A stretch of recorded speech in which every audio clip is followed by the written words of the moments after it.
make a quick explanation of what I did. This is a 4.7.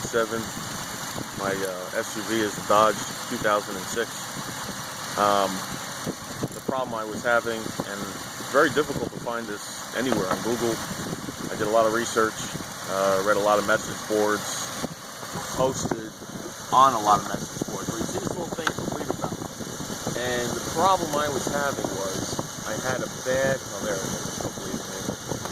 I had a bad overheating problem. And one of the things was the diagnostics that I was trying to figure out was the upper radiator hose, this one here, was hot. The lower radiator hose was cold. So automatically, 99% of the time, the problem would be the thermostat. Well, I replaced the thermostat 3 years ago with one of those law enforcement thermostats where it can never close, it'll always stay open, so this way you'll never overheat when you're chasing the bad guys or whatever. So I bought one of those, but you know what? They're so cheap, I figured I'd replace it anyway. So I replaced it with a regular old thermostat. And when I was under there, I also noticed that the water pump was leaking. So I replaced the water pump with a brand new. Okay, so I put everything back together, put the coolant back in, pressure tested it, pressure was fine, ran it. It was starting to overheat, same problem. Upper radiator hose hot, lower radiator hose very cold. Also, it was overheating, and on top of this, as before, I was getting no heat in the cabin. So I was thinking the worst, like a heater core or something. So what I did was I took everything back apart again. I was looking around, I looked in the radiator. The radiator didn't look too healthy. There was a lot of crap in there. I tried to flush it out. You know what? I just said, fuck it. I'm going to go replace the radiator. So now I have a replaced water pump, replaced thermostat, replaced radiator. The shit has to work, right? Now it's still bleeding, as you can see. Bubbling. Anyway, so put everything back together, put the coolant in there, pressure tested, everything was fine. Ran it. It seemed to be climbing slower up to the hot point. It went past the middle mark. Again, I had the same stupid problem. Hot radiator hose on top, cold on the bottom, like what the fuck's going on here?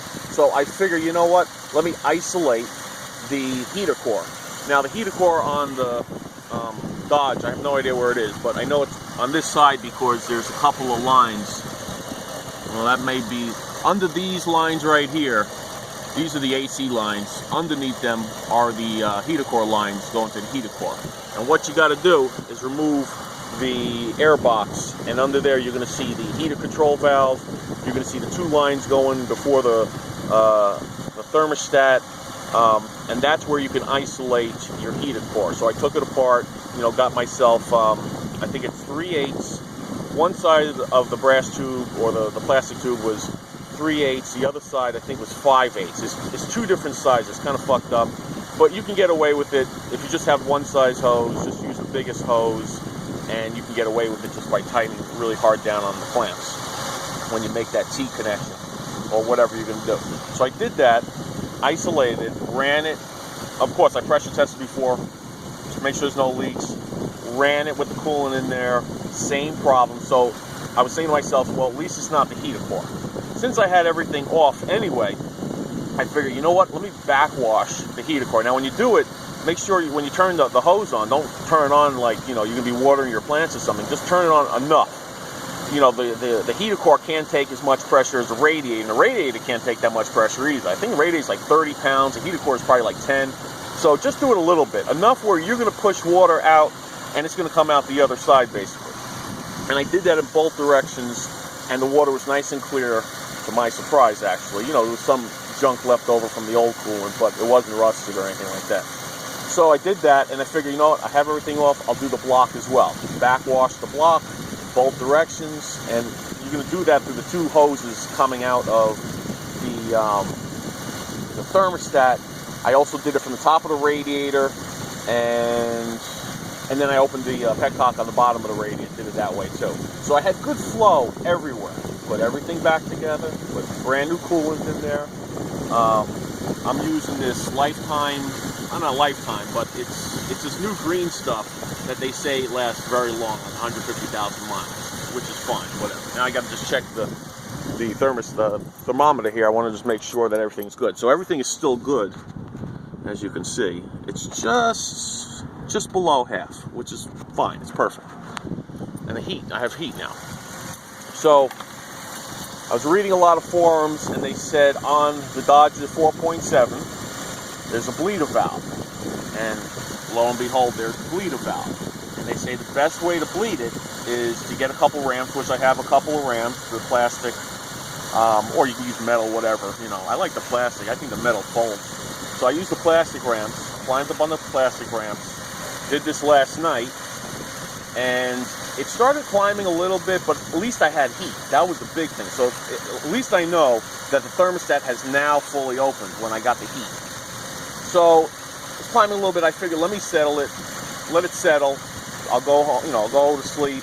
In the morning, I'll do it, and you know, this is the morning. It's still bleeding out, as you can see. I'm over at Walmart right now. I took a good drive, and so basically, I did that. I bled it out, and I took this thing out. Now, what they said under this particular Dodge Foreman, I can't remember which one it is because I read so many. They said basically when you go to fill this thing the first time after you drain and everything, make sure that this plug is out. So fill it from here. Let the radiator get all filled up, and when it's even coming out of here, but it won't be coming out of here. Then what I did was I got a transmission funnel because it's got the really skinny end to it. Of course, I cleaned it out and everything with some brake clean, and then wiped it off, stuck it in there, topped it off from this point, even though this point was full, topped it off from this point, and wait till it, you know, it overfilled, then put it back in. Let it run, let it get the pressure going and everything. Oh, and not to mention, I replaced this too because this was only holding 10 psi.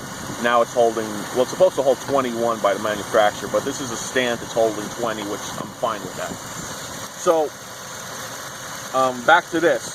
So anyway, I plugged that back up, let it run, and then I put it on the ram, and then I opened it up again, and a lot of big air bubbles were coming out, a lot of them coming up, and I was just looking at the gauge inside, temperature gauge, and everything was perfect. It was copacetic. It was staying where it was supposed to be staying, right below half.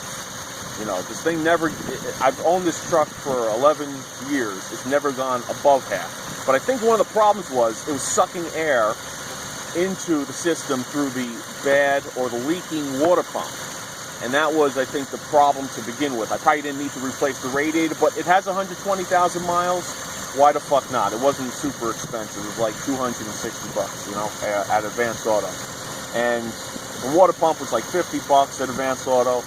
And thermostat I got at Pep Boys, I think that was like $15 or $16. And then the radiator cap was $5 at Pep Boys. So overall, I could have brought it to a shop. Who the hell knows how they would have diagnosed it? They probably would have told me I need new heater core, and you know that's probably like $1,000 because you got to rip the dash out, you got to drop the control arm. I mean the steering arm. I'm pretty sure from the videos I was watching, and to me that was just too much money to spend. So over the last 2.5 days, doing research, and again, there's no videos like this. There's some videos with the 4.7, but there's none that I've seen with the upper hose being hot and the lower hose being cold and it not being a thermostat. So that's my video. I'm just letting it run again, just letting it bleed out, and it's still doing the thing. So when those bubbles stop and it's just coolant coming out of there, then I know the system is bled. But that's very important. So just to recap, whenever you're filling this thing back up, make sure you take that fully out. Of course, when it's cold, the motor, and fill that up. So top off the radiator basically, get as much as you can until it starts to overfill in there. Then, and by the way, there's no bypass tube on the 4.7. That's the older 5.9s and shit like that. So if someone says to you, well, bypass tube is clogged, they'll say there is no bypass tube. So there's none on the 4.7, I found out. So anyway, make sure that's out. Then take your transmission funnel or whatever you got that's skinny enough to go in there. Top that off, put it back on, run it a little bit till the pressure gets up, then bleed it from here. Don't bleed it from here. This should be a self-bled system, and if anything, it'll just go back into your reservoir over here. So that's my video, and okay, it was 10 minutes long, not too bad.